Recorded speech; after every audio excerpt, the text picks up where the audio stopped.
এটা আওয়ামী লীগের কুলাঙ্গারদের office.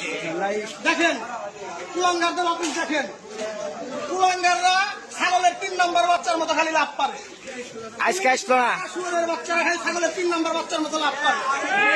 Henry গেছে, মুন্না গেছে, হাসিনাও গেছে, হাসিনাও চলে যাবে।